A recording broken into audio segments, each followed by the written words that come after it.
stop telling me to go meet someone in the wild when I go in the wild and someone will be staring at me the whole entire night and won't come say hi?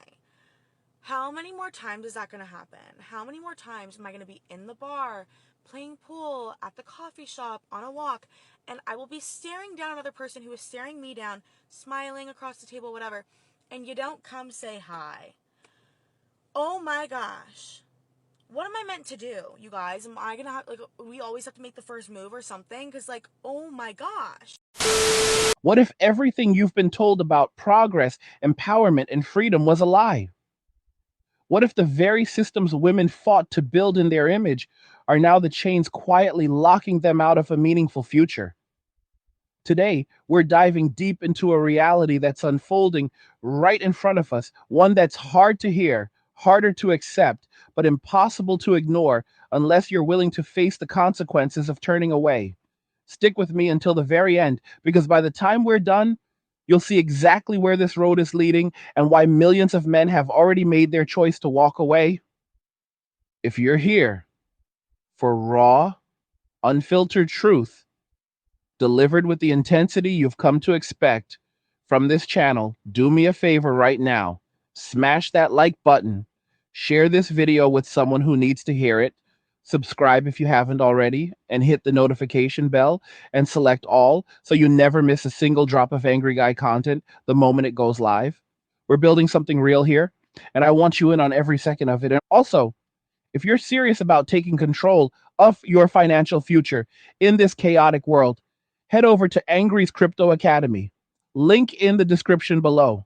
It's where I teach you step by step how to buy, sell, trade, and protect your wealth in the crypto space so you're never left at the mercy of a broken system. Go check it out right now and start building something that can't be taken from you. And if these videos are hitting home for you, if they're waking you up or lighting a fire under you, show some love by buying me a Red Bull. Links in the description. It keeps the energy high and the content coming. Now let's get into it. Something profound is happening in our world today, something that's shifting the very foundation of society. And it's happening so fast that most people don't even see it until it's too late. Women, for decades, have been told a story of liberation, of independence, of building a world where they don't need anyone or anything to thrive.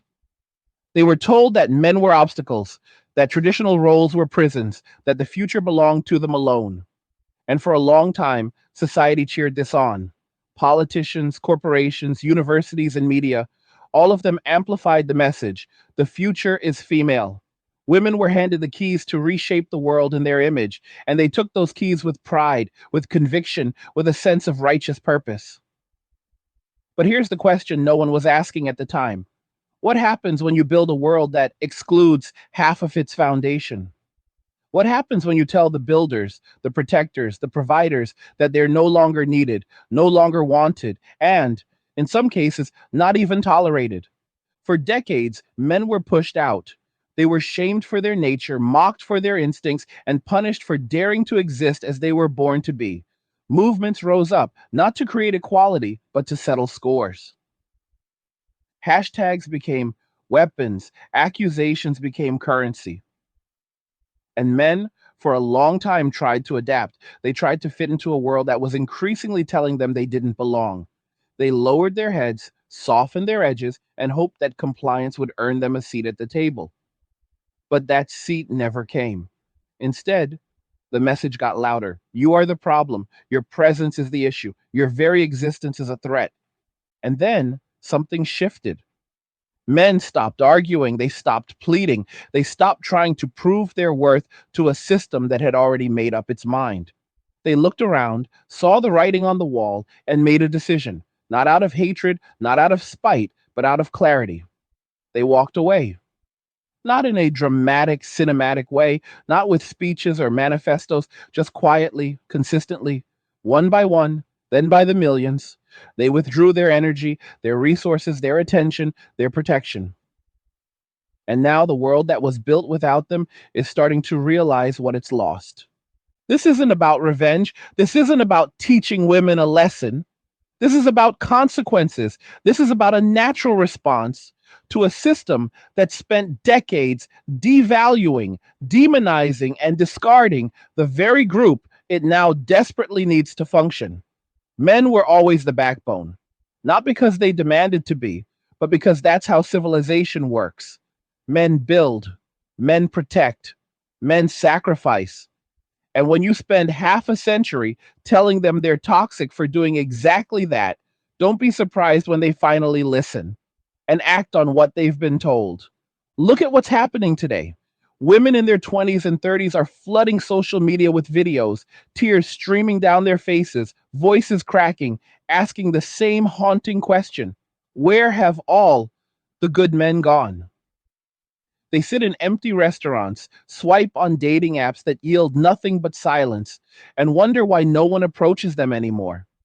They post about how hard it is to survive on one income, how exhausting it is to be a boss babe, how lonely it feels to come home to an empty apartment night after night. And the irony, the gut wrenching, undeniable irony, is that these are often the same women who just a few years ago were proudly declaring that they didn't need men, that men were obsolete, that the world would be better off without them. Men heard that, they internalized it, and now they're living accordingly. This isn't happening in one country. It's not a regional trend. It's global. In South Korea, where the birth rate has collapsed to historic lows, young men have adopted a strategy of a ruthless compliance. Right? Women and activists spent years demanding strict policies to protect women from harassment, rules so severe that even repeated romantic pursuit could be criminalized. Men didn't fight it. They nodded, said, okay, and adjusted. Now, many men in South Korea won't approach a woman more than a couple of times. Some won't approach at all. They've withdrawn from the dating market entirely. The result? Women are facing a level of romantic and social isolation they never anticipated. Opportunities for connection are drying up, not because men are angry, but because they're following the rules that were demanded of them. In the workplace, the same pattern emerges. Women fought for access, for equality, for a seat at the table. And when they got there, many demanded that men stop mentoring them, stop networking with them, stop creating environments where informal relationships could lead to opportunity because it might make someone uncomfortable. Men listened. They stopped. No more after work drinks, no more casual mentorship, no more invitations to the spaces where real decisions get made. And now, in many industries, women are finding themselves stuck, unable to advance, not because of discrimination, but because the very support systems they rejected have vanished. This is what ruthless compliance looks like. It's not loud, it's not violent, it's calm, it's deliberate. It's men saying, you told us what you wanted, here it is. And the consequences are starting to pile up. Women were told that independence was the ultimate goal, that they could have it all: career, freedom, fulfillment, without needing anyone else. But the math isn't adding up. Two incomes are now required to maintain a lifestyle that one income used to cover. Women are working longer hours than ever before, retiring later than previous generations, despite living longer and carrying more debt than at any point in history. Fertility windows are closing as women delay family for career, only to realize too late that biology doesn't negotiate. And the men who once would have been there to build families with them, many of them are gone. Not dead, not hiding, just gone, living their lives, building their peace, investing in themselves. The dating market reflects this shift in real time. High value men, men with options, resources, and self respect, are opting out. They're not begging for attention. They're not chasing women who've made it clear they're not interested. They're not jumping through hoops to prove their worth to someone who views them as a utility. Instead, they're traveling. They're building businesses. They're lifting in private gyms. They're cultivating friendships with other men who've also woken up. They're thriving in ways that don't require validation from a system that never valued them in the first place. Meanwhile, the women who were told they could have it all are now facing a reality that's cold, lonely, and increasingly expensive. The state isn't coming to save them. The government isn't a husband, welfare isn't a provider. And the men who once filled that role have quietly exited stage left. This is the story no one wants to tell because it's uncomfortable. It's messy. It forces us to confront decades of messaging that sounded good on paper, but is crumbling in practice. Women were sold a vision of empowerment that conveniently ignored human nature, biology, and the way societies actually function. And now the bill is coming due. But here's where it gets even more interesting. Men aren't just walking away from women, they're walking away from the entire system. They're building parallel economies, private networks, decentralized ways of living that don't rely on corporate approval, government oversight, or social credit scores. They're learning skills, trading value for value, creating communities where trust is earned, not demanded. Hey guys, in a world pushing you to own nothing and be happy, crypto is your key to survival. Join Angry's Crypto Academy to master buying, selling, and trading crypto. Make huge profits and safeguard your wealth. Plus, discover the one crypto virtually no one is talking about, poised to create new millionaires in the upcoming bull run. The link is in the description of the video below. Go check it out now. And these new systems, women aren't being invited, not because of malice, but because trust has been broken beyond repair. The world that's emerging isn't the one that was promised. It's not a matriarchy. It's not a utopia of empowered women living their best lives. It's a world where men have reclaimed their agency, their resources, and their peace. And women are left to navigate the consequences of a future they helped design. And the craziest part, most of them still don't see it coming. We're just getting started. There's so much more to unpack how this is playing out in real time, what's coming by 2030, and why this shift isn't slowing down. It's only accelerating. Let us talk about the moment when the mask finally slips all the way off. You have seen the videos by now, hundreds of them, maybe thousands. A woman in her late 20s or early 30s sits in her car or on her couch or in a kitchen lit by the cold blue glow of a ring light. The makeup is still perfect, the filter is still on, but the tears are real. She looks into the lens and asks the question that has become the anthem of an entire generation. Where did all of the good men go? And she says it with genuine confusion, sometimes with anger, sometimes with desperation. She lists the things she offers: a degree, a job, a gym routine, a clean apartment, no kids, no drama. She says she is kind, she is loyal, she is traditional, she is modern, she is whatever the algorithm told her men want this week.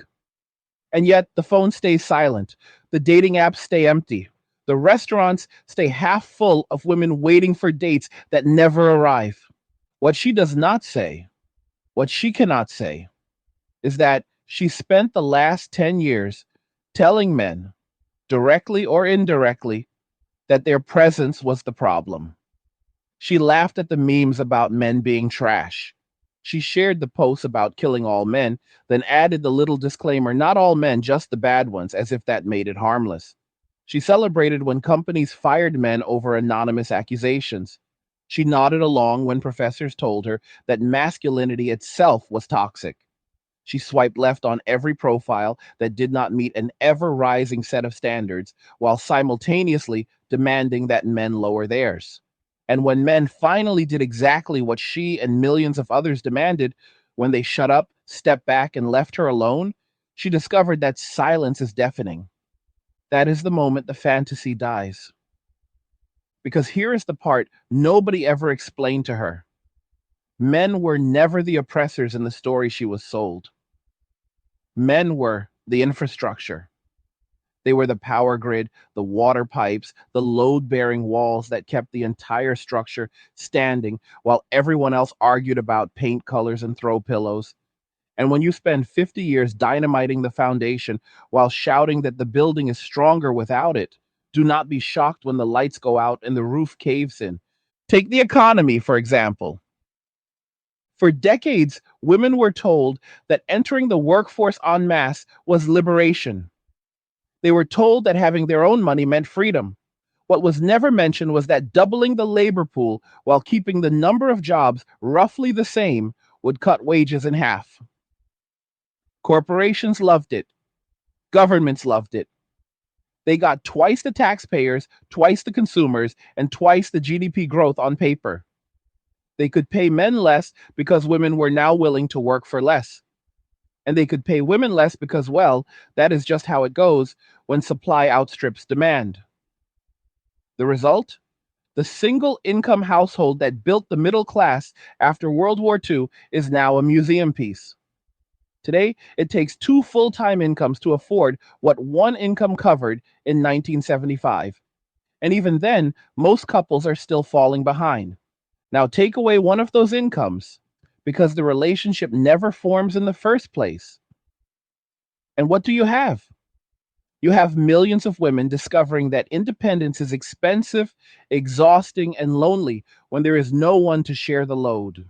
You have women in their 30s with six-figure student debt, rent that eats half their paycheck, and a retirement account that will not exist because every spare dollar goes to keeping the lights on. You have women waking up at 3 a.m. wondering how they became the very oppressed worker they were told they were saving themselves from. And the worst part, the system has no intention of fixing it. The system is getting exactly what it wanted, a population too tired, too broke, and too isolated to resist the next wave of control. Look at what is already rolling out across the West: digital IDs, online safety bills, social credit pilots dressed up as protecting women and children. Every single one of them sold with the same marketing: safety. Every single one of them requiring total compliance and total surveillance. And who do you think cheers the loudest for these measures? The very demographic that spent years demanding protection from the men who no longer exist in their lives. They trade freedom for the illusion of security, not realizing that the moment men are gone, the only thing left standing between them and absolute control is a government that has never kept a promise in its life. Men see this coming. That is why they are building parallel systems right now today, while there is still time. Private gyms that require a referral from an existing member. Invite only business networks, crypto wallets that never touch an exchange, barter groups that operate on reputation and handshakes, off grid skill shares where a man can trade welding lessons for homegrown food and nobody ever asks for your ID. These are not fantasies, these are already live. And the entry requirement is simple: trust. Trust that has to be earned over years, not demanded because of identity or victim points. Women are not being invited, not because anyone is holding a grudge, but because trust was destroyed on an industrial scale. When every interaction with a man can end with a viral video, a false accusation, or a trip to HR, rational men do the math and remove themselves from the equation. The juice is not worth the squeeze. The risk is infinite, the reward is non existent, so they build their networks without women and they sleep like babies at night. Meanwhile, the mainstream economy, the one women were told would catch them when men were gone, is collapsing under its own weight. Restaurants that used to be packed on Friday nights because men were taking women out are now ghost towns. High end venues are closing left and right because the men who paid the bills are cooking at home or eating with other men who split the check 50/50ths. Nightclubs that relied on men buying overpriced drinks for women are boarding up the doors because the men never show up, and the women who do show up nurse one drink for 3 hours and leave. Entire industries that were quietly subsidized by male spending are evaporating overnight. And the state? The state is broke. The promises that were made: no fault divorce payouts, welfare expansion, subsidized housing, free healthcare are all running on a printing press that is out of ink. By 2030, the math becomes undeniable. The generation that was told, you'll never need a man, will be retirement age with no savings, no children to lean on, and a government that can no longer afford to keep the lights on, let alone send a check. The same politicians who cheered the destruction of the family unit will be long retired, living on fat pensions, while the women who believe them fight over the last scraps. This is not speculation. This is arithmetic. In South Korea, the 4B movement, women swearing off dating, marriage, sex, and childbirth, was celebrated in Western media as peak empowerment. What the articles left out was that Korean men had already been walking away for years. The birth rate did not collapse because women suddenly decided they did not want children. It collapsed because men decided they were no longer willing to participate in a system that treated them as disposable utilities. The women announced their boycott after the men had already left the building. The 4B movement was not a flex, it was a coping mechanism. Japan has been living this reality for 2 decades. Herbivore men. MGTOW before the acronym existed. A generation of men who looked at marriage, looked at the divorce laws, looked at the cultural hatred directed at them, and quietly opted out. The government there is now paying people to have children because the population collapse is no longer theoretical, it is happening in real time. And still, the message from the top remains the same: blame men, shame men, tax men, control men, never once admitting that maybe, just maybe, treating half the population like an enemy was not the winning strategy they thought it was. The United States is catching up fast. Marriage rates are at all time lows. Birth rates are below replacement. Home ownership for people under 35 is a punchline. And every single day, another video goes viral of a woman in her 30s sobbing that she is ready to settle down now. She is traditional now. She will cook and clean now. Please, someone, anyone, just give her a chance. The comments underneath are brutal, not because men are cruel, but because men are done. They have heard "I'm ready now" 1,000 times before, always right after the woman spent her prime years chasing excitement and status while telling decent men to get lost. The window closes, biology is undefeated, and men are no longer volunteering to be the cleanup crew. This is the black pill in its purest form. Not hatred, not bitterness, just observation. Patterns recognized, data absorbed, conclusions drawn, actions taken. And the craziest part of all of this, men are happier than they have been in generations. They are healthier. They are wealthier. They are calmer. They sleep 8 hours a night. They lift heavy weights. They eat real food. They travel with other men who have their backs. They build businesses that answer to no one. They have reclaimed the time, money, and energy that used to be poured into women who never appreciated it. They have discovered that peace is not the absence of conflict, it is the absence of chaos. And chaos, more often than not, was wearing perfume and carrying a smartphone. Women, on the other hand, are discovering that the sisterhood was a myth. When the chips are down, when the rent is late, when the car breaks down, when the loneliness becomes unbearable, other women are not riding to the rescue. They are too busy surviving themselves. The cat lady stereotype was never about cats. It was always about isolation. And isolation is now the default setting for an entire generation of women who were told that needing a man was weakness. By 2030, the numbers will be impossible to ignore. 45% of women aged 25 and 44 will be single and childless. When you add single mothers who are functionally alone, that number climbs past 60%. 60% of an entire generation of women with no family structure, no inherited wealth, no support network, and a state that is bankrupt. 60% staring down the barrel of old age in a world where AI has already replaced most of the administrative and HR jobs that kept them afloat. 60% discovering that "you go girl" does not pay the bills when the money printer stops. And men will be fine. Men have always been fine alone. Men were built for it. Solitude is our factory setting. Community with other men is easy to rebuild because it is based on competence and loyalty, not mood and manipulation.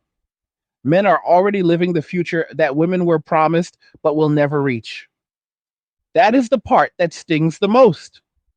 The future is not female. The future is male, quiet, disciplined, self contained, and completely uninterested in going backward. The next wave is already breaking, and most people are still staring at the horizon, wondering why the tide feels so cold. Let's zoom out and look at the bigger game, because what we are watching is not just a dating crisis or a birth rate curiosity. It is the controlled demolition of the most successful social contract in human history. The deal where men and women needed each other, protected each other, and built everything worth having together. That contract has been shredded, and the pieces are being used as kindling for something new, something colder, something that does not need families, does not need fathers, and definitely does not need free men. Every empire that ever lasted more than a few centuries figured out the same formula: keep the men invested, keep the women protected, keep the children raised by both, and the machine runs for generations. Rome, Han China, medieval Europe, early America, they all ran on that engine. When the engine breaks, the empire either fixes it fast or starts counting down to collapse. We are not fixing it. We are accelerating the breakage and calling it progress. The state does not want partners, the state wants dependents. Single women and fatherless children are the perfect citizens, scared, broke, and trained from birth to see government as the only reliable provider. A married man with a family has skin in the game. He has something to lose. He will fight. A single woman with no children and a stack of bills will beg for the next safety net, the next subsidy, the next control mechanism dressed up as compassion. That is not an accident. That is the plan. Look at every policy pushed in the last 30 years and trace it back to its logical end. No fault divorce, wealth transfer from men to women, men stop marrying, state as default father, child support enforced by prison, men stop having children inside marriage. Added Me Too and Title IX, men removed from campuses and workplaces, men stop mentoring women and stop participating in mixed spaces, endless wars on masculinity, boys medicated and girls elevated, men check out of education entirely. Inflation plus wage suppression, two incomes required, delayed family formation, fertility collapse. Each step sold as justice, each step creating more isolation, more dependence, more control. The state is not your friend. The state is a predator wearing a social worker mask, and women, through no individual fault of their own, have been weaponized as the delivery system for the predator's agenda. They were told they were fighting patriarchy. They were actually dismantling the only force that ever kept the predator at bay: armed, invested, married men who had something worth dying for. Now, watch what happens when that force disappears. Crime is already shifting. The places where men have walked away the hardest are seeing spikes in certain kinds of lawlessness that used to be kept in check by male presence alone. Not violent crime from men, violent crime against women who no longer have husbands, brothers, or fathers walking them to their cars at night. Women demanded to be treated like men in every context, and now they are discovering what it actually feels like to navigate the world without the invisible shield that male protection used to provide. The shield is gone, and the world has not become gentler. It has become exactly what it always was when strong men are not around to enforce basic civility. The economy is next. We are entering the age of AI white collar replacement.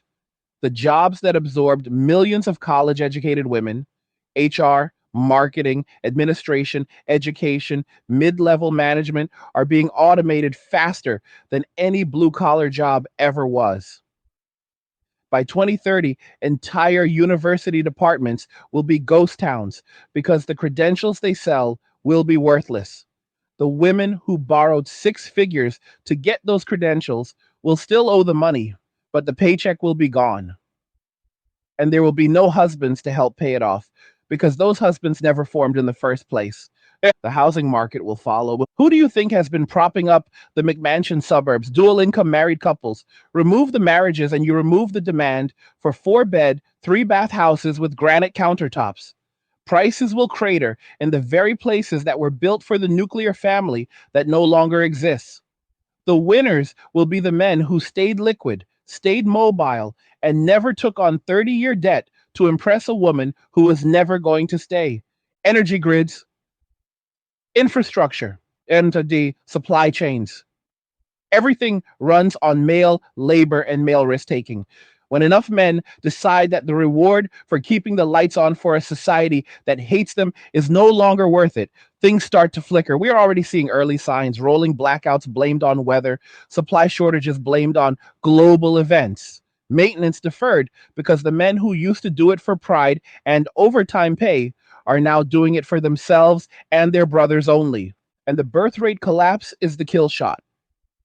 A society that cannot replace itself is a society with an expiration date. Every year we fall below replacement, the future gets shorter. Pensions collapse, healthcare systems collapse, the military shrinks, innovation slows. And the only solution the elites ever offer is mass immigration from cultures that still have intact families, cultures that will not integrate, will not assimilate, and will eventually outbreed the natives who chose sterility in the name of freedom. This is not theory. Look at Sweden, look at Germany, look at Canada. Look at any nation that went all in on the experiment and tell me how it is working out 20 years later. The irony is brutal. The same women who are told you can have it all are about to have nothing at all. No husband, no children, no savings, no safety net, no community, just a government app on their phone telling them how many carbon credits they have left this month and whether they are allowed to buy beef or take a train. And the men? The men will be in the hills or in private compounds or on boats or in countries that still understand the deal. They will have land paid for in cash, solar panels, water wells, gardens, firearms, brotherhood, skills, networks that run on encrypted chat, and reputation instead of compliance and surveillance. They will not be rich by today's inflated standards, but they will be free. And freedom, real freedom, is the one currency that never crashes. Women were promised liberation. They are getting solitude, and they were promised equality. They are getting competition with men who no longer care about their comfort. They were promised safety. They are getting the cold embrace of a state that will own them completely. There is a scene playing out right now on social media that sums it all up perfectly. And a woman posts a video. 35 years old, beautiful by any standard, six-figure job, luxury apartment, world travel, the whole package. She is crying because her body is starting to send the signals that the fertility window is closing, and there is no man in sight who meets her checklist. The comments are not sympathetic, they are surgical. Men write things like, "You priced yourself out of the market, and now the market has spoken. We were never equals. You wanted to be the prize while we paid the entry fee. Enjoy the cats and the wine." And the cruelest part? They are not wrong. That is the sound of a paradigm dying. We are moving into the separation phase now, not divorce papers, to civilizational divorce. Men are not coming back to the plantation. They are not going to rebuild what they were never thanked for building the first time. They are not going to sacrifice for a society that spent their entire lives telling them their sacrifice was the problem. The contract is broken. And men are the only ones who ever honored contracts in the first place. Women will have three choices left, and none of them are good. One, the state, total dependence, total surveillance, total control. Two, the streets, the unregulated economy where the old rules still apply and protection is no longer free. Three, other women. And anyone who has ever worked in a female dominated environment knows exactly how that ends. There is no fourth option where men ride back in on white horses to save the day. That story is over. The credits rolled years ago. The men who could have fixed this are busy fixing themselves, and they are not looking back. This is what the end of history looks like when you remove the people who write it. The next phase is already written in the budgets, the birth records, and the quiet conversations men are having in private discords and at backyard barbecues. It is written in the empty pews of churches, the half empty office towers on Fridays, and the dating app data that no one in mainstream media wants to talk about. The next 10 years are not going to be a gentle correction. They are going to be a cascade. And once you see the sequence, you cannot unsee it. 2025, 2027, the great realization. This is the period we are in right now. The videos are everywhere. The statistics are no longer debatable. Women aged 28, 35 are hitting the fertility wall and discovering that the high value men they were told would always be waiting are simply not there.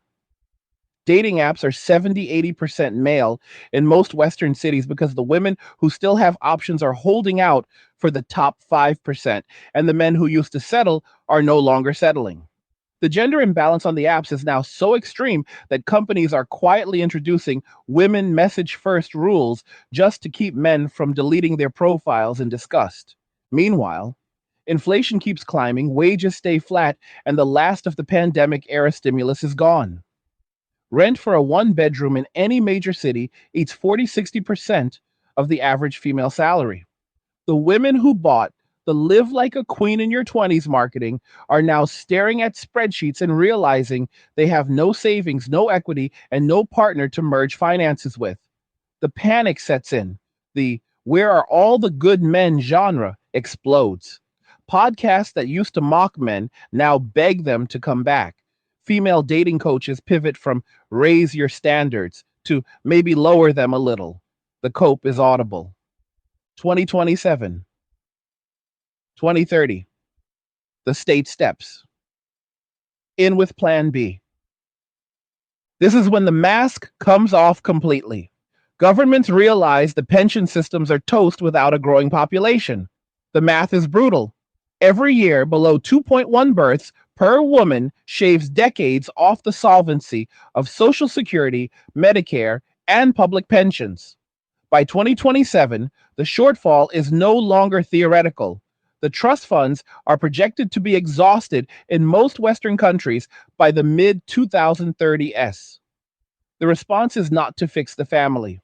The response is to import replacement populations and to tighten the screws on the natives who are still here. Digital ID becomes mandatory for banking, travel, and eventually employment. Online safety laws that started as protect women from harassment morph into full speech control and social credit pilots.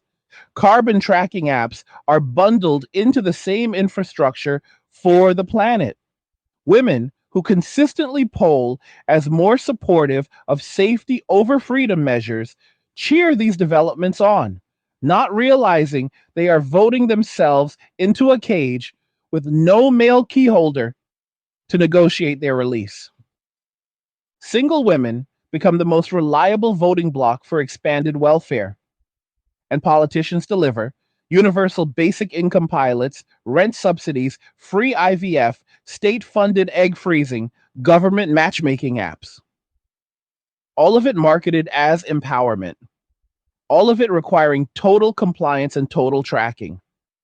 The state becomes the husband it always wanted to be: jealous, controlling, and impossible to divorce. Meanwhile, the men who saw this coming finish their exit. They are already in the countryside, in low cost states, in friendlier countries, or living semi nomadically. They own their trucks outright. They have solar, they have wells, they have skills that cannot be automated or regulated away. They meet in person, never on platforms that can be monitored. They trade in cash, crypto, and favors.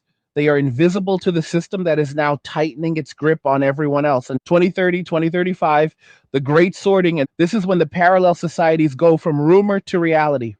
By 2030, the mainstream economy is openly bifurcated. There is the compliant economy, tracked, taxed, regulated, DEI compliant, pronoun friendly, CBDC ready. And there is the shadow economy, cash, barter, private contracts, reputation based, men only, or vetted entry. The compliant economy is where most women and most blue pill men still live. The shadow economy is where the men who walked away thrive. Housing reflects the split perfectly. Urban cores become female heavy, state subsidized, high surveillance zones with sky high rents offset by government vouchers. Rural areas and small towns flip hard in the opposite direction. Land prices spike as men with cash buy acreage, form loose alliances, and build compounds or micro villages. Women who try to follow discover that no one is selling to single women anymore. Sellers want cash, references, and proof you are not bringing drama or government attention. Most women cannot clear even the first hurdle. Fertility treatments explode, but the success rates for women over 35 remain stubbornly low. State funded IVF becomes a growth industry, except the waiting lists are years long, the oversight is total, and any woman who has ever posted anything problematic online is quietly deprioritized. The children who are born in the compliance zone are state tracked from conception. DNA registries, vaccination schedules, educational programming, all mandatory. The message is clear. If the village is going to pay for the child, the village owns the child. In the shadow economy, birth rates quietly recover. Young women who figured out the game early, usually traditional, usually religious, usually from intact families, pair off with high agency men who never bought the propaganda. They marry young, have 4, 5, 6 kids, and disappear into private communities where the state has no reach. These communities do not post on Instagram. They do not argue on X. They simply exist, grow, and compound. 2035, 2040, the reckoning. By the mid 2030s, the old world is a museum piece. Most urban centers are majority female, majority single, majority state dependent. Crime is through the roof because the men who used to keep order informally are gone. Private security is the only growth industry in cities, and it is priced for corporations, not individuals. Women pool resources into high rise safe zones with biometric locks and armed guards paid for by taxes on the shrinking pool of working age men who have not yet left. The pension crisis hits like a slow motion tsunami. Millions of women who planned to retire on Social Security and a 401k discover both are gone or worth pennies. The government response is forced labor programs disguised as national service and senior contribution initiatives. Women in their 60s are scanning groceries, monitoring parking lots, and doing data entry for UBI credits. The cat lady meme becomes a documentary genre. In the countryside, the compounds are now multi generational.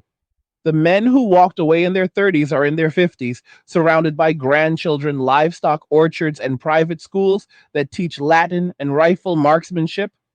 They trade with each other, vacation in cash only countries, and laugh when the news talks about reintegrating rogue male communities. There is nothing to reintegrate. They were never asked to be part of the new order, so they built their own. The state tries one last push: conscription for men, tax audits for anyone suspected of living off grid, drone surveillance, digital currency blacklist. It backfires spectacularly.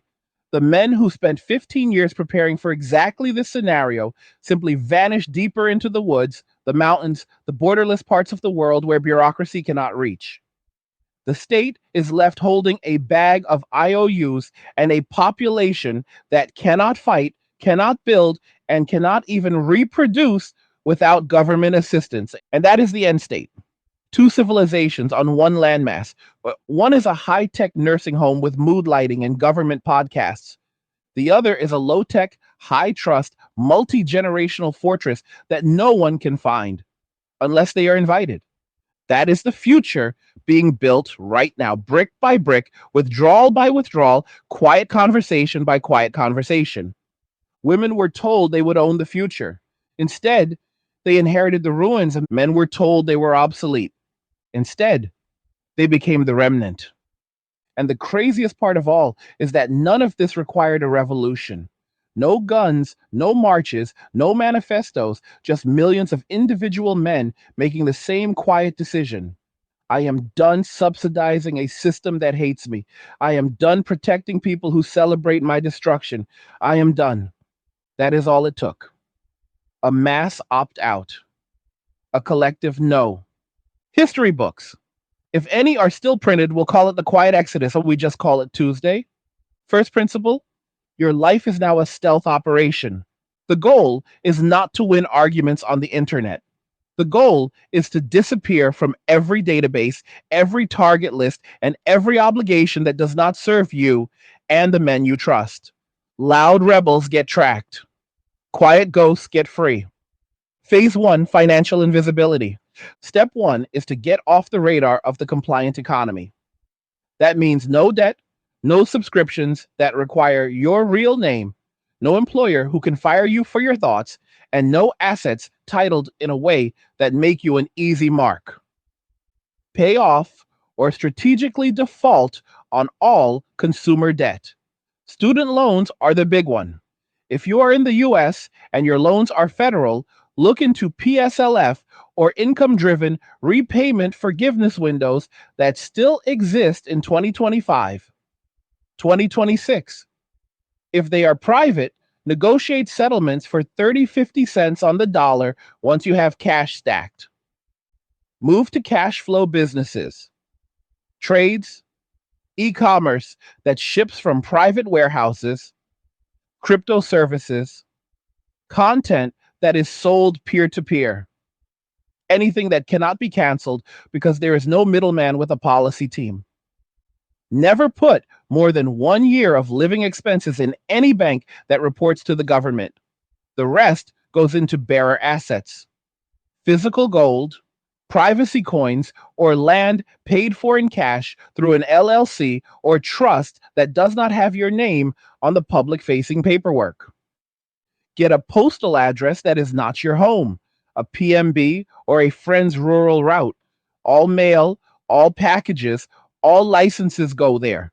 Your real location stays off grid. Phase two, location arbitrage. The biggest leverage any man has right now is mobility. The West is pricing itself into oblivion. A man earning $60K, $80K in a low tax or no tax state or country lives better than a man earning $200K in California or New York after tax, rent, and compliance costs. Red state America still works. Idaho, Tennessee, Texas, Panhandle, Arkansas, Ozarks, Appalachia, land is cheap, building codes are lax, and the culture still remembers what men are for. International options that are flying under the radar in 2025. Paraguay, rural Mexico. Yes, really, the safe pockets. Interior Colombia, northern Argentina, and parts of Central Europe that never drank the woke Kool-Aid, Hungary, Serbia border regions. The passport stack. Get a second residency now while borders are still porous. Paraguay is still $5,000 and 36 months. Nicaragua is bouncing back. Turkey residency by investment is still under $400K for real estate that cash flows. Do it before the doors slam in 2027, 2028. Phase three, the parallel economy stack. This is the part women will never be allowed into at scale because it runs on trust earned the hard way. Private gyms and fight clubs. Started as Discord groups, now physical locations with keypad entry and a no recording devices rule carved into the wall. Tool libraries and skill shares. One guy has a CNC machine, another has a tractor, another has a commercial kitchen. They trade time instead of dollars. Homeschool co ops that are 90% boys and teach welding, engine repair, and marksmanship alongside math. The girls who show up are the daughters of the men who built it, and they marry inside the group by 19. So, crypto circles that move millions with no KYC, multi sig wallets, local meetups, reputation scores kept on paper. The fiat on ramp is a guy with a farm who takes cash from Monero, and everybody knows not to ask questions. Land trusts. 10 to 20 men buy 200, 500 acres together under an anonymous LLC. Each gets a parcel, common areas stay common, and the operating agreement has a clause that any drama or government contact means instant expulsion and buyout at original price. 0 women on the deed, 0 exceptions. Phase 4, the vet. This is the part blue pill men always screw up. You do not let nostalgia, loneliness, or savior instincts override pattern recognition. Any woman who wants in after 2027 has to bring more than beauty and fertility. She has to bring loyalty proven under pressure, skills that cannot be replaced by men, and 0 social media footprint. The bar is now Olympic height, and 99% will fail it. That is not cruelty. That is survival. The women who make it are almost always raised by a strong father, never had an OnlyFans, never posted thirst traps, no debt, no pronouns in bio, and willing to sign a covenant marriage or private contract that makes divorce financially catastrophic for her. They exist. They are rare. They are claimed within weeks of showing up in the right zip code. And you will never hear about it online because screenshots are grounds for exile. Phase 5, the long game, generational wealth without the state. The men who are 35 to 45 right now are not building for themselves. They are building for their sons and grandsons. Every compound has a range, a shop, a library with physical books, and a no cell phones at the table rule. Apprenticeship starts at 12. Welding, plumbing, diesel mechanics, cattle, crypto custody. By 18, the boy can build a house, run a node, field dress a deer, and speak 2 languages. Marriage happens inside the network. The girl's father and the boy's father already know each other for a decade. Dowries are making a comeback, except now they are paid in land, livestock, or BTC. By 2040, these communities are financially untouchable, demographically exploding, and armed better than most National Guard units.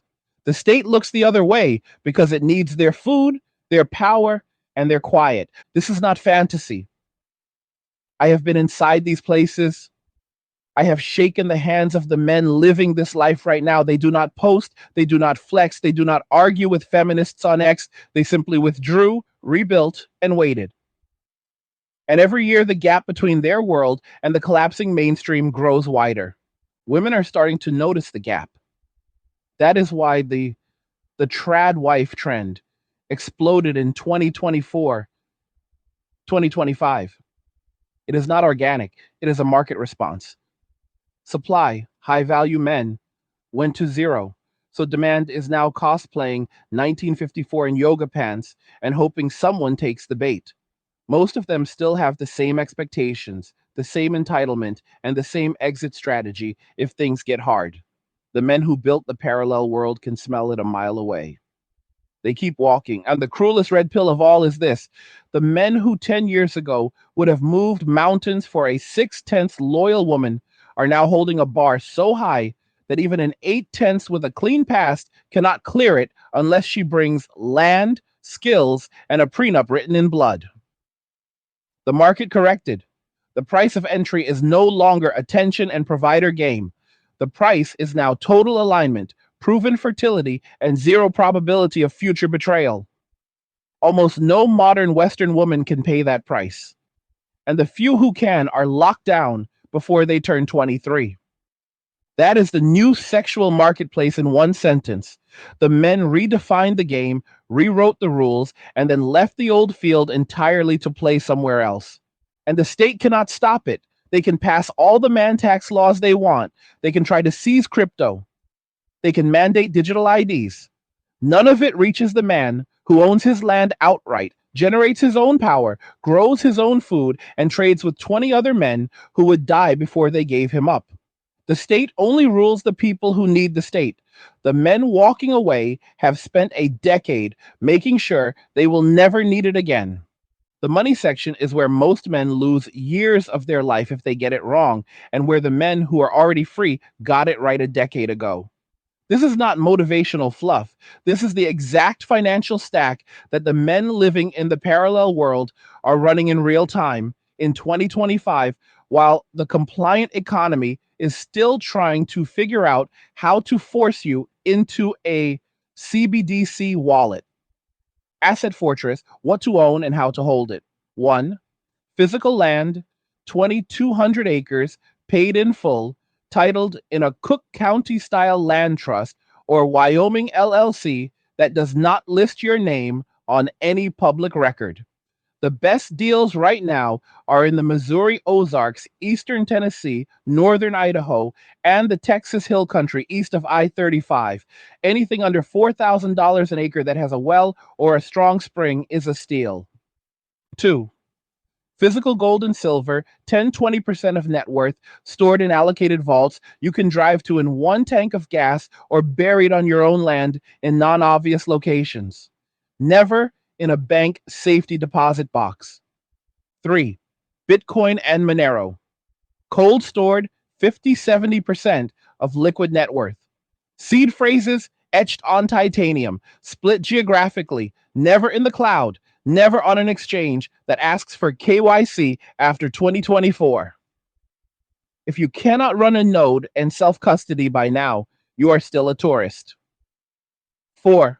Income producing real assets, timberland that you selectively log every 8 to 12 years, cattle on leased pasture, or small commercial buildings in dying rural towns bought for 20-30K that throw off $1,200 a month in rent paid in cash. 5. Zero consumer debt, zero margin, zero leverage, except on income producing farmland where the debt is fixed rate 30-year and the cattle pay it off in 7. Cash flow businesses that cannot be canceled. Diesel repair and heavy equipment service. Every small town has old men with broken tractors and no one under 50 who knows how to fix them. One good mechanic with a truck and tools clears 150-300K a year cash and is recession proof. Private security and training, executive protection, church security, women's self-defense courses, yes, the irony, taught by Tier 1 veterans who walked away from the system. 6-figure cash businesses that scale by referral only. Niche e-commerce dropshipping, physical products that women still buy obsessively. Fitness equipment, kitchen gadgets, pet supplies, shipped from private warehouses with no company name on the box. High-ticket men's coaching and masterminds. $10K, $50K per seat, sold person to person, paid in crypto or cash, no refunds, no recordings, no women. The market is starving for uncensored male spaces. Gray market medical. TRT clinics, peptide supply, cash-only dental in border towns. The men who figured this out in 2021, 2023 are millionaires many times over now. The medical stack that keeps you off the government teat. The smartest men I know have not seen a traditional doctor since 2019. Private GP retainers in rural states. $2,000, $4,000 a year for a doc who still makes house calls and writes whatever you need with no EHR upload. TRT and peptides from UGL sources that have been lab tested by the community for a decade. Blood work through direct-to-consumer labs paid in crypto. Dental tourism, fly to Los Algodones or Tijuana, all cash, implants for $900 a tooth instead of $6,000 in the States. Same materials, better chair-side manner, veterinary antibiotics, and fish tank meds as backup when SHTF. Every compound has a veterinarian in the network who trades cattle work for human meds when the pharmacies start demanding digital ID. The education stack that is printing the next generation of based millionaires. And the public school system is now a daycare for girls and a prison for boys. The men who pulled their sons out in 2020 to 2023 are already seeing the dividends. Base curriculum. Ron Paul Homeschool for Economics and History, Saxon Math, Latin in Year 3, Logic and Rhetoric by Year 10. Practical track starts at 12. Welding certification, diesel certification, private pilot ground school, ham radio license. By 18, the boy has 4 income streams and 0 student debt. Physical track, powerlifting, jujitsu, rifle, pistol, bow hunting. The compounds all have private ranges now. Zero school shootings because the boys are too busy building and shooting straight. Apprenticeship at 16.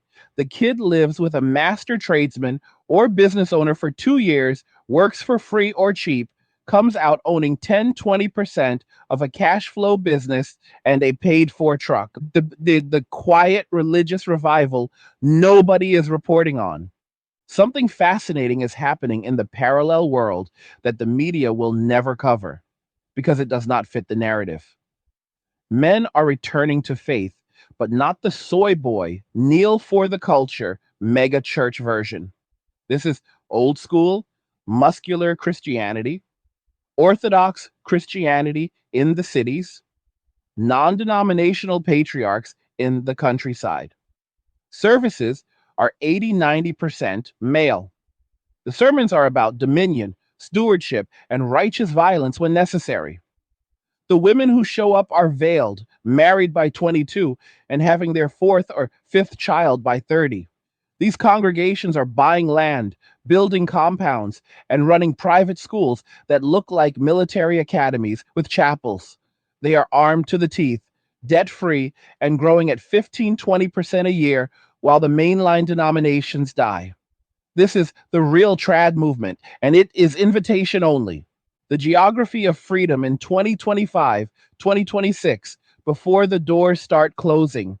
Domestic Tier 1, Idaho Panhandle, Eastern Tennessee. Hard times are here. Jobs are disappearing fast. And if you lose yours, you could be homeless in a few months or even a few weeks. But it doesn't have to be that way. Check out Angry's Creator Academy and learn how to build your own online business using YouTube to grow it. And get the free creator blueprint when you sign up. The link's in description below. Go check it out now. Arkansas, Ozarks, Montana, east of the Rockies, New Hampshire above Concord. Domestic Tier 2, West Texas, Eastern Kentucky, Northern Maine, the UP of Michigan if you like winter. International Tier 1 still open. Paraguay, whole country is basically one big land trust now. Interior Mexico, Guanajuato, Querétaro Highlands, Serbia, cheap residency based culture, Russia if you speak the language and want to disappear completely. International watch list closing fast, Thailand, Philippines, Colombia, coastal. The digital nomad visa wave is ending and the local men are pushing back hard. The vetting checklist no woman will ever see written down. The men in the compounds have a quiet list. If she fails 3 items, she is out. No appeal. 1. Father in her life, still married to her mother, approves of you. 2. Body count under 5, verifiable by community reputation. 3. Debt under 10K total, no student loans for useless degrees. 4. Can cook a roast, garden, and shoot straight. That's 5. No social media after 2023 or only private accounts with under 500 followers. 6. Willing to sign a covenant marriage or private contract with infidelity equals sign total asset forfeiture. 7. First child within 18 months of marriage, no exceptions, no career first. Less than 1% of Western women under 35 clear this filter in 2025. That is not opinion. That is the math the men are running in real time. The timeline for the next 5 years. 2025, 2026, last year to buy rural land under $5,000 an acre in the US with no building permits required. Last year to get second residency in Paraguay or Nicaragua before the West starts sanctioning male escape destinations. 2027, CBDC pilots go live in the US and EU. Any bank account over a certain size gets flagged for equity rebalancing. Crypto exchanges that survived 2022, 2024 starts requiring biometric login. 2028, first US state, probably California, tries a lonely man tax or bachelor tax framed as funding single mother subsidies. Red states refuse to enforce it. Blue states double down. Physical exodus accelerates. 2029, 2030, the 45% childless female statistic becomes official. The coping turns to panic. State IVF and state matchmaking become normalized. The first compounds go fully off grid, no public utilities, no address on file.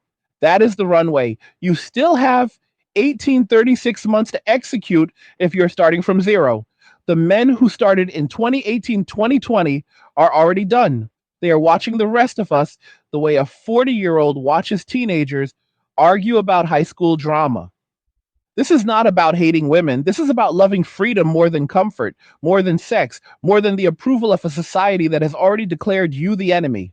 The men who get this are not waiting for permission. They are not asking for understanding. They are simply gone. The deepest part of this entire shift is not the land, not the crypto, not the second passport. Those are just tools. The real weapon is the mind of the man who decided the game was rigged and quietly stopped playing it. Everything you have heard so far only works when an ordinary man becomes an unbreakable man. That transformation is not mystical. It is not genetic. It is a deliberate, brutal, daily process that any man with a pulse can start tomorrow morning. This is the exact operating system the men in the compounds are running in their skulls every single day.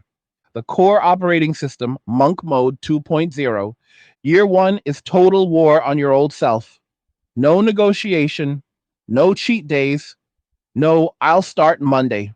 You burn the boats and you never look back. Daily schedule, non negotiable for the first 365 days, 0400. Wake, no phone for the first hour. Cold shower, 100 push ups, 100 squats, 100 sit ups. 04300600. Deep work block 1. Skill acquisition that pays cash and cannot be canceled. Welding curriculum, diesel manuals, copywriting, coding, whatever your market chooses. 06000700. Heavy compound lifts. Squat, bench, deadlift, overhead press. 5x of 5 or 3x5. Progressive overload every session. Goal 2x bodyweight squat, 2.5x deadlift, 1.5x bench in 12 months.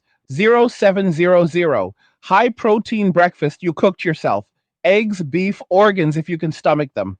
No seed oils, no sugar, no exceptions. 07301230. Deep work block 2. Build the cash business. Cold calls, client delivery, product creation, whatever moves the needle. 1230 1300. Lunch, same macros, and 20-minute walk in sunlight, no headphones. 1300, 1800. Deep work, block 3, or manual labor on your land / project truck / shop. Hands on tools every single day. 1800, 1900. Dinner, family time if you have kids inside the mission, or brotherhood time with the 2 to 5 men you are locking arms with. 1900, 2000, reading Red Pill Canon first, then classics, then technical manuals. No fiction, no podcast, no YouTube for the first year. 2000, 2030, journal. 3 pages every night. What you built, what you learned, what you will kill tomorrow. 2030, lights out. Phone in another room on airplane mode. 8 hours minimum. That schedule, executed 365 days in a row, turns a 150-pound depressed cubicle drone into a 200-pound calm, wealthy, dangerous man in one trip around the sun. I have watched it happen dozens of times. The body changes first, then the bank account, then the mind becomes quiet steel. The mental reprogramming stack. 1.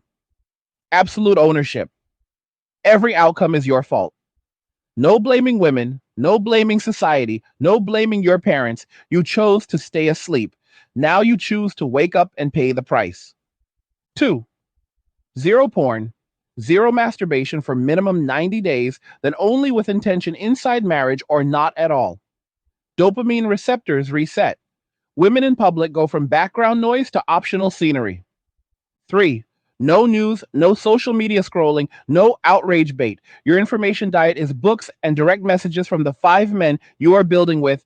Everything else is poison. 4. Daily contempt practice. Look in the mirror every morning and tell the old version of you exactly what a pathetic loser he was. Do it until you feel physical disgust. Then go build the man who replaced him. 5. Exposure therapy. Every week, do the thing that scares you most. Cold approach if you are shy.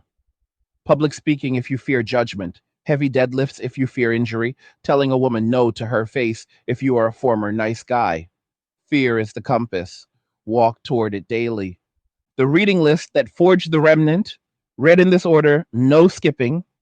The Rational Male, Rollo Tomasi, No More Mr. Nice Guy, Robert Glover, The Way of Men, Jack Donovan, and Meditations, Marcus Aurelius, the Bible, Old Testament first, Genesis through Chronicles, then New Testament.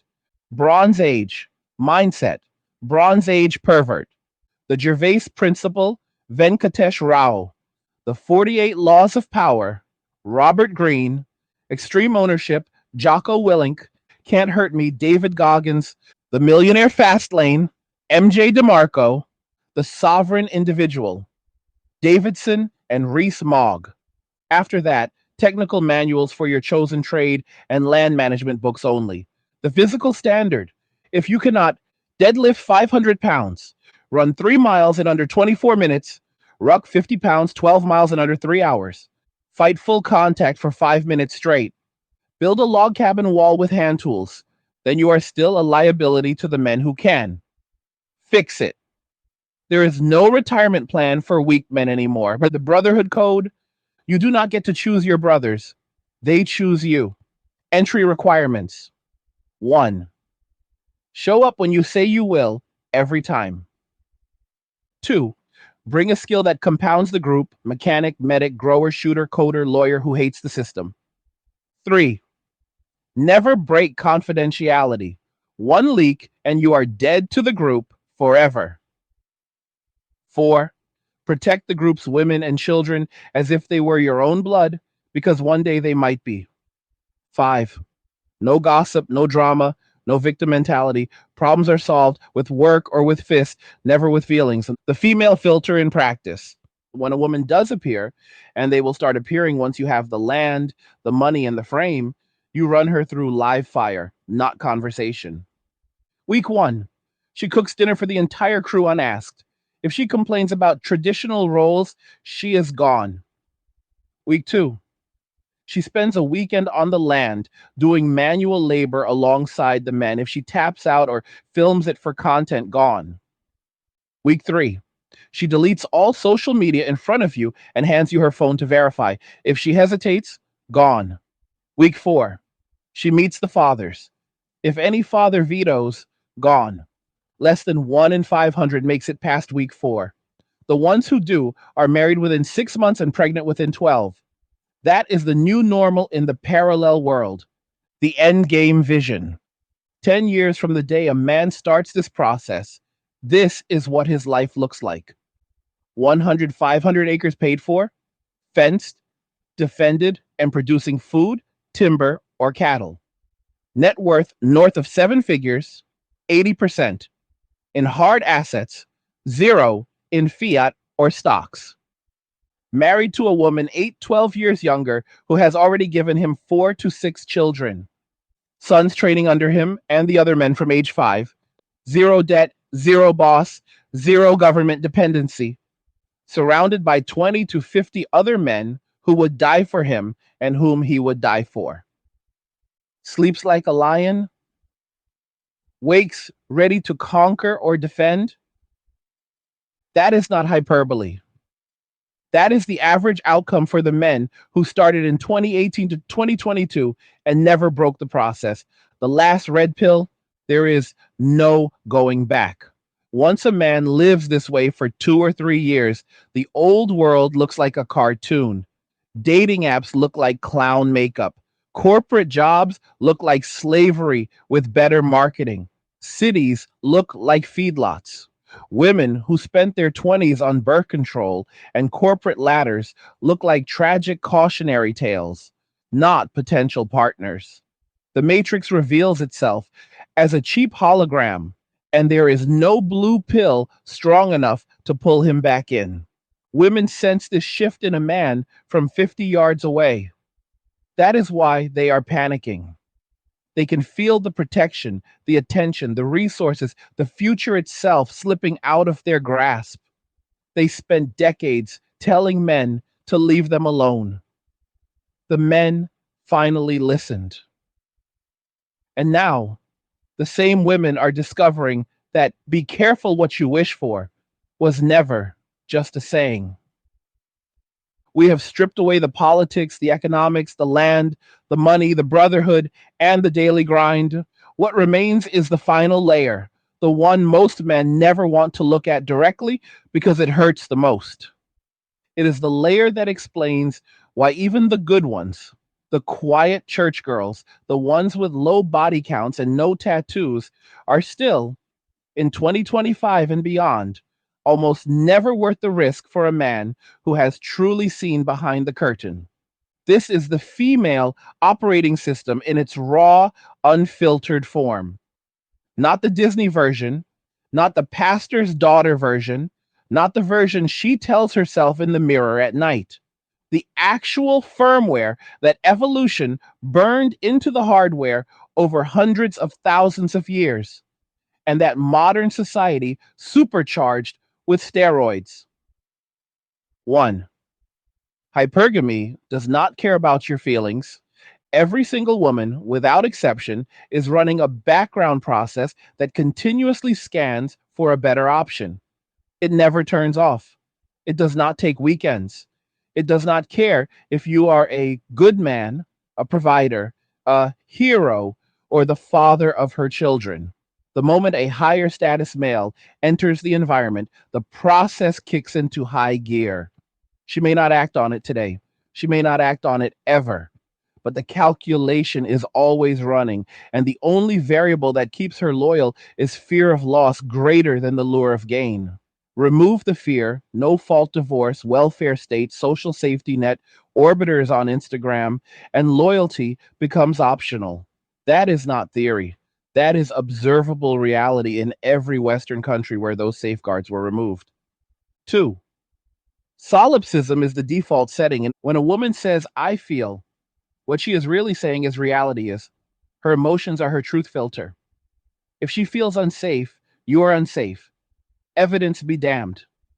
If she feels disrespected, you disrespected her, even if you were silent.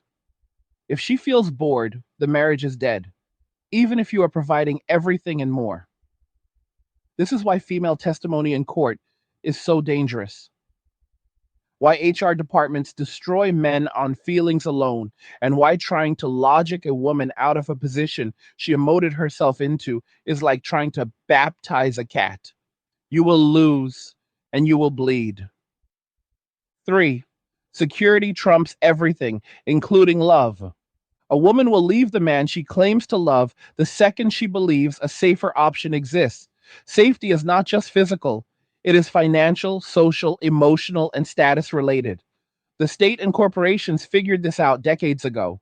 Offer women the illusion of total security without a man, welfare, affirmative action, HR protection, family court bias, and you remove the primary evolutionary leash that kept her invested in one man.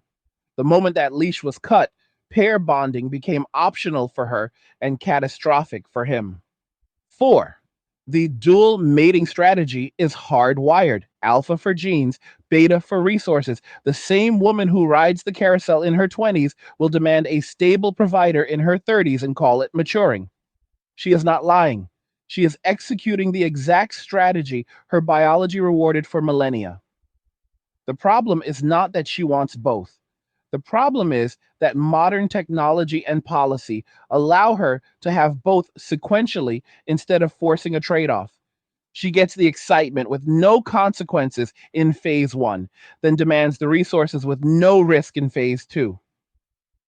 The men who refuse to play either role are the ones walking away. 5.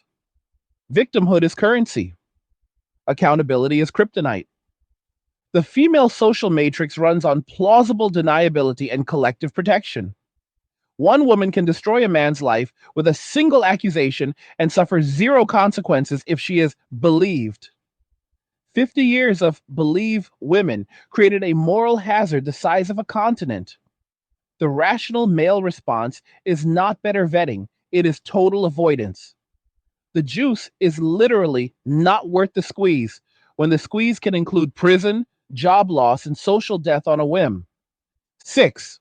Pair bonding capacity is destroyed by mileage. Oxytocin receptor downregulation is real and measurable. The more sexual partners a woman has before marriage, the higher her divorce risk and the lower her reported marital happiness. This is not moralizing. This is data from the CDC's own NSFG surveys. A woman with 0-1 lifetime partners has a divorce risk under 20%. A woman with 10 plus has a divorce risk over 70%. The men who build compounds are not taking 70% coin flips with their land, their children, and their legacy. They are simply passing. 7. The wall is undefeated. Biology is the ultimate black pill referee.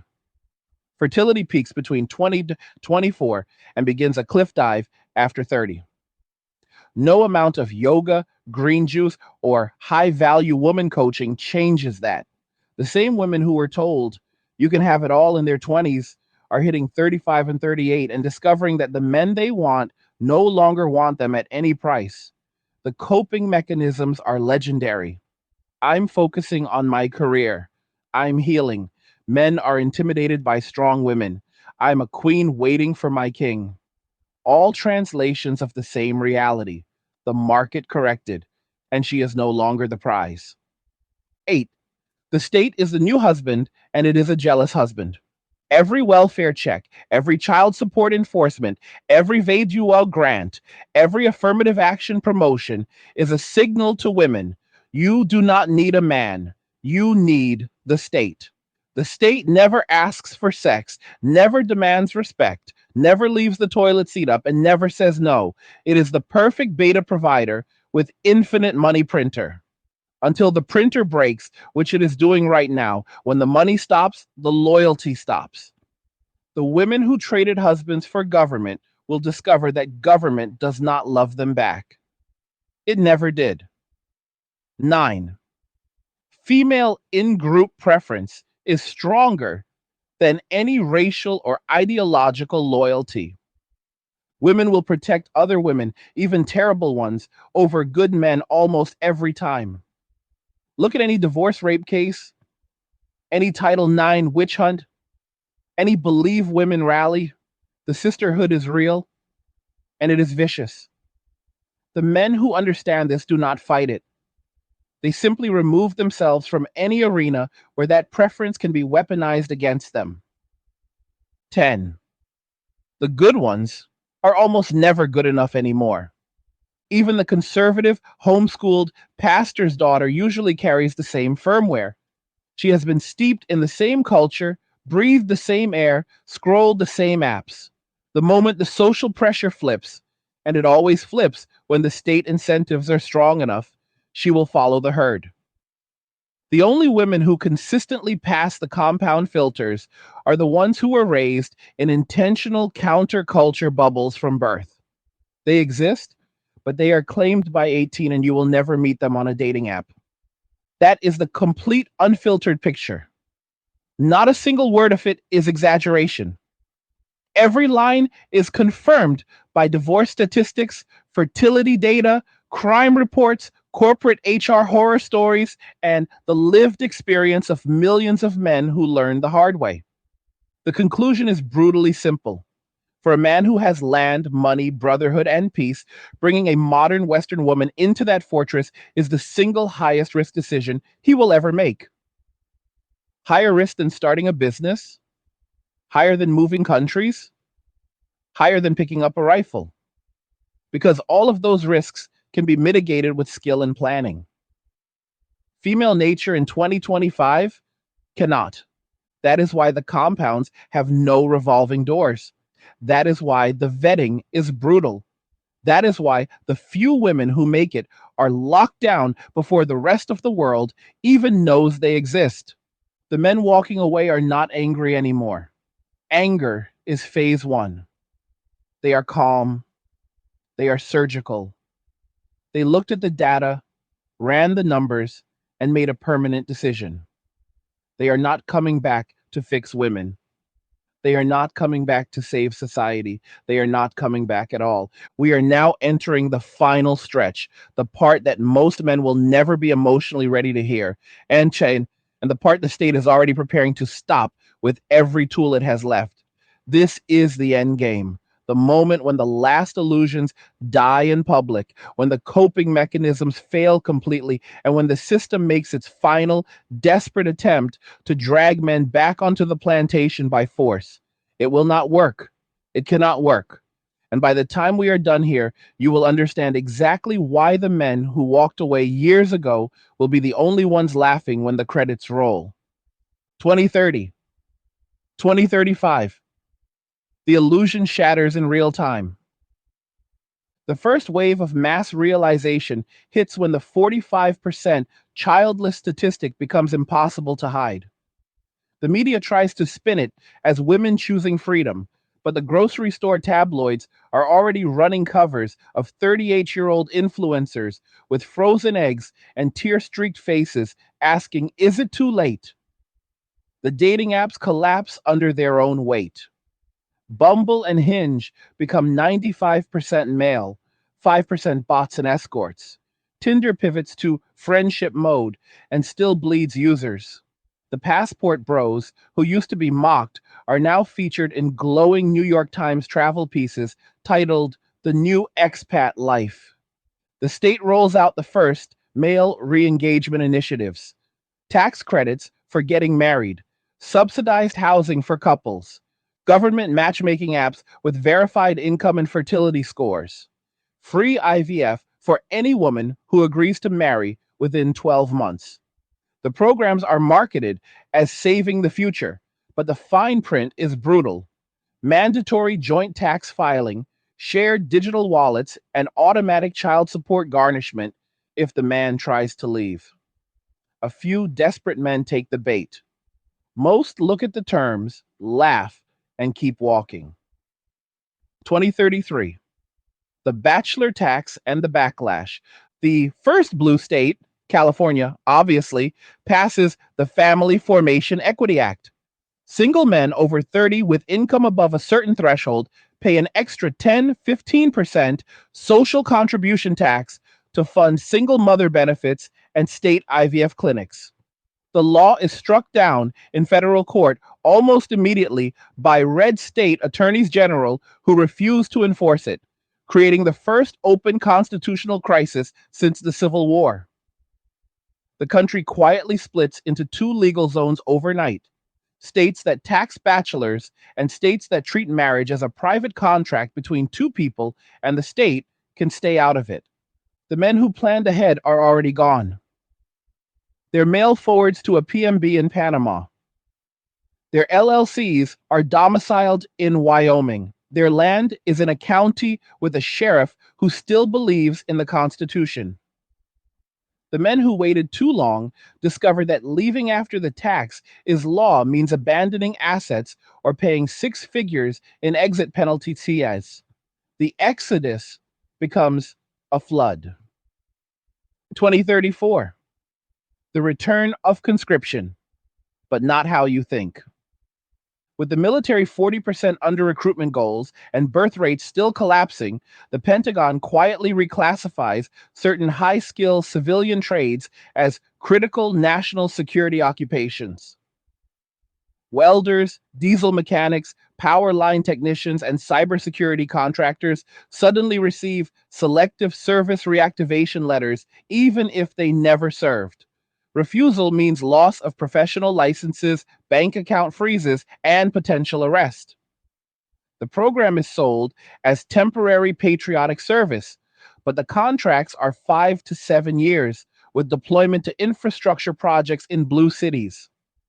The men in the compounds watch from 300 miles away and do not even feel a breeze. Their power is solar. Their water is wells.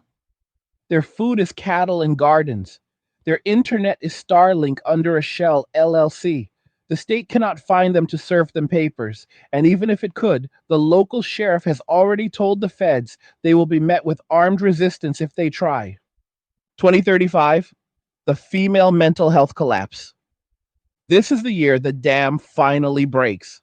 The first generation of have it all women hits 40-45 en masse. The antidepressants stop working. The wine stops helping. The cats are dying of old age. The state checks barely cover rent. The HR jobs are gone to AI. The student loans are in default. The frozen eggs did not take. The government matchmaking app matched them with men who make 40K a year and live in their mother's basement. The viral videos stop being "Where are all the good men?" and become 3 a.m. screaming breakdowns live streamed to 200 viewers. Suicide rates for women 35 to 55 spike higher than any demographic in recorded history. The media calls it a public health crisis and demands more funding for mental health services that consist of Zoom therapy and SSRIs. The men in the compounds see the clips when someone screenshots them to a private group chat, shrug, and go back to teaching their sons how to butcher a steer. 2036. 2040. The state goes full authoritarian. Digital ID is now mandatory for everything: banking, travel, medical care, buying ammunition, posting online. Carbon allowances are tied to the same ID. Exceed your meat or gasoline quota, and your account locks for 30 days. The Disinformation Governance Board is reborn under a new name and given power to freeze accounts of anyone spreading harmful narratives about family formation. The list of harmful narratives quietly includes any discussion of men walking away, passport bros, or compound living. The crackdown backfires spectacularly. Every time the state tightens the noose, another 100,000 men disappear. They sell the suburban house at a loss, buy 40 acres in cash 3 states away, and vanish. The state ends up owning millions of empty McMansions it cannot sell because there are no dual income couples left to buy them. The tax base implodes. The pension checks bounce. The cities start to look like Detroit in the 1980s, except with better Wi Fi and worse crime. 2040 toss, 2050. The two Americas become official. By 2040, the split is no longer theoretical. There is the urban security zone, high density, high surveillance, majority female, majority state dependent, ringed by private security and drones. And there is the free territory, everything west of the Mississippi above I-40, south of I-90, and east of the Appalachians in certain counties. Travel between the two requires a visa, a digital passport, and a reason the state approves. Most men in the free territory never bother going back. The urban zone becomes a matriarchal welfare state with a 1.2 fertility rate and a life expectancy that starts dropping from obesity, despair, and medical rationing. The free territory hits 4-6 children per family. In the serious communities, life expectancy climbs from clean living and purpose, and the average 55-year-old man can still outwork a 25-year-old urbanite for 12 hours straight. The state tries one final Hail Mary, a federal Male Responsibility Act that would allow forced garnishment of any man's assets anywhere in the world if he is deemed to have abandoned societal obligations. The law passes the House, dies in the Senate when red state senators physically walk out and refuse to return, and the federal government quietly ceases to function in half the country. The military, now 70% enlisted from free territory states, refuses orders to enforce it. Game over. 2050 and beyond, the new medieval.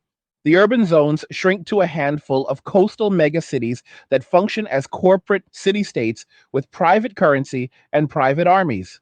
The interior becomes a patchwork of high trust, high fertility, heavily armed patriarchal enclaves separated by miles of abandoned suburbs and interstates slowly being reclaimed by forest. Trade happens in silver, diesel, and ammunition. Reputation is everything. Women in the urban zones are either elite corporate managers with artificial wombs and designer babies, or welfare dependents with no future. Women in the free territory are married by 22, mothers of 6 by 35, and happier than any generation of women in recorded history because they are doing exactly what their biology was built for, under the protection of men who never forgot what men are for. The experiment is over. The results are in. When you remove consequences from female choices and incentives from male participation, civilization collapses in 2 generations. When you restore consequences and incentives, civilization rebuilds itself in one. The men who walked away in the 2020s did not destroy the world. They simply refused to die, propping up a world that had already decided to commit suicide. History will record them not as villains, not as victims, but as the remnant who carried the flame through the dark age and lit the next fire on the other side. Most people think the current mess started with Tinder, OnlyFans, or third wave feminism. That is like thinking a house fire started when the smoke detector finally went off. The fire was set in the 1940s and 1950s, and every decade since has just been another can of gasoline poured on the flames while the firefighters were told to stand down and applaud. Phase Zero, the post war contract, 1945 and 1965. After World War II, the West had a problem. Millions of men coming home from horror, trained to kill, bonded by blood and fire, and suddenly expected to put on a tie and sit quietly in a cubicle. The solution was brilliant and evil in its simplicity. Give every returning GI a house, a car loan, a factory job that paid enough to support a wife and 4 kids on one income, and a cultural script that said, be a good provider, keep your head down, and the system will take care of you. The deal was never about making men happy. It was about neutralizing them.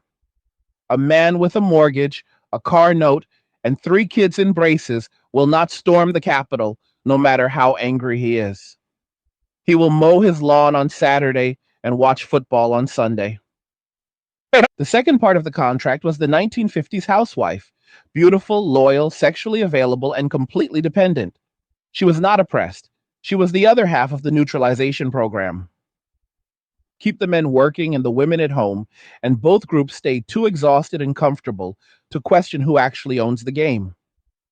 That contract lasted exactly 1 generation.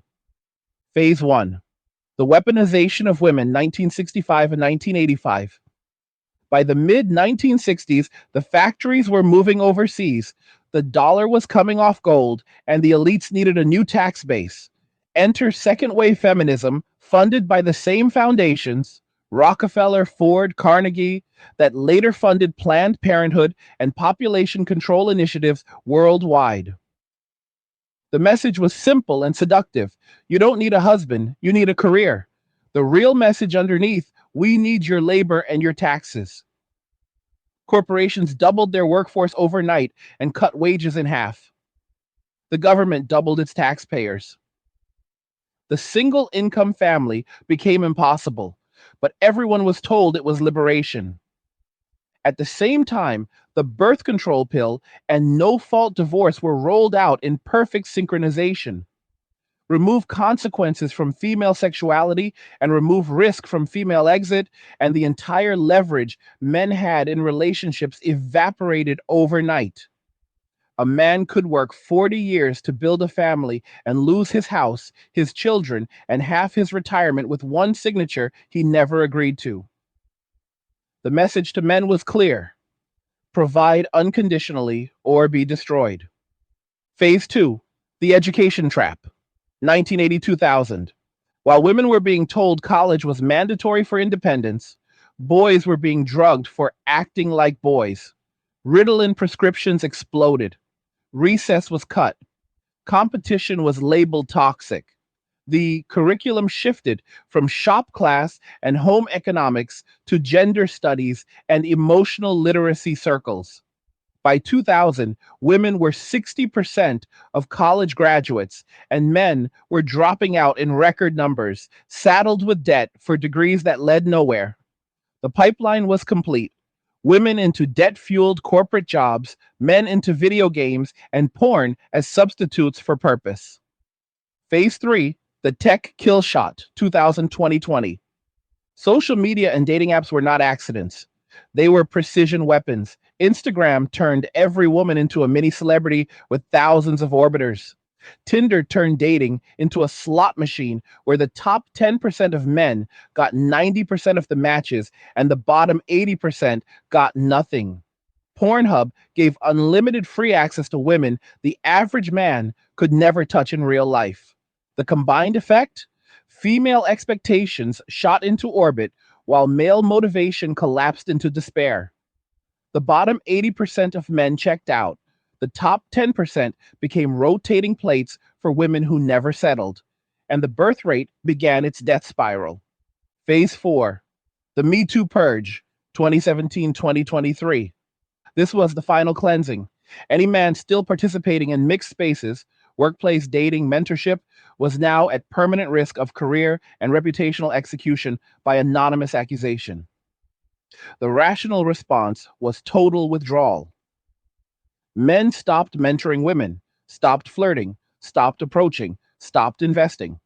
The purge worked better than anyone predicted. Within 5 years, the average workplace became a female majority with male leadership parachuted in from overseas or promoted only after signing loyalty oaths to DEI.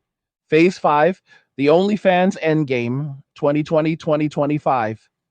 The final masterstroke convinced millions of women that selling nudes to lonely men is empowerment while simultaneously making real relationships impossible. The average OnlyFans creator makes $120 a month after fees, but the top 1% rake in millions. The result? Millions of women with permanent internet footprints, destroyed marriage prospects, and zero savings, all while believing they are entrepreneurs. The men who used to marry those women now watch from the sidelines, shaking their heads, wallets closed. Every single phase was funded, legislated, and propagandized by the same interlocking directorate of corporations, foundations, NGOs, and government agencies. The goal was never equality. The goal was control. Break the family, atomize the population, replace the father with the state, and you own the future. They almost pulled it off. But they made one mistake. They forgot that men adapt. Every time the system tightened the screws, a small percentage of men looked up, saw the game, and quietly exited. First hundreds, then thousands, then millions. They stopped arguing, stopped voting, stopped consuming, stopped reproducing inside the machine. They took the red pill, swallowed it whole, and started building something new on the ashes of the old. And that is the part the elites are just now realizing they cannot stop. Because you can tax a man who stays.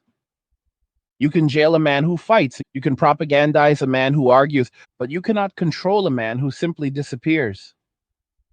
The men walking away are not hiding in basements playing video games. They are in the hills, in the plains, in the mountains, and in countries whose names most Americans cannot pronounce.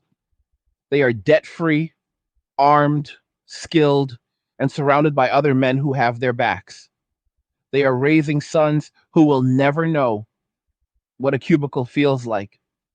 They are teaching daughters, when they allow any, that loyalty is non negotiable and divorce is financial suicide. They are the remnant, and the remnant always wins in the end. Because civilizations are not built by committees, corporations, or central banks. They are built by groups of determined men who decide that some things are worth defending with their lives.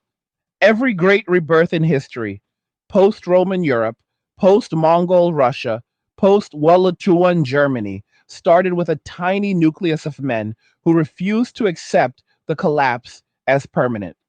We are living through the early chapters of the next one. The women who spent decades celebrating the destruction of men are now discovering that men were never the enemy. Men were the prize. And the prize has been withdrawn from the market permanently. The state is broke, the corporations are hollow, the universities are jokes, the cities are becoming no-go zones, and the men who were told they were toxic for wanting a family, a legacy, and a woman who cooks and stays are now living exactly that life, far from the reach of anyone who ever hated them for it. That is not revenge. That is justice. And justice, unlike revenge, does not need to announce itself. It just arrives quietly, calmly, and irreversibly. What you do with this information is no longer my responsibility. It is yours. What did you think about what was discussed? Do you agree? Drop your thoughts in the comments below. I read every single one. Nah, like the video if you like it. Don't forget to subscribe. And if you like the video, share the video. And just remember that all roads lead to MWA, men walking away, and cheers. Nothing says you care like crypto. Nothing can compare. Nothing says you care like crypto. Oh, nothing can compare to crypto.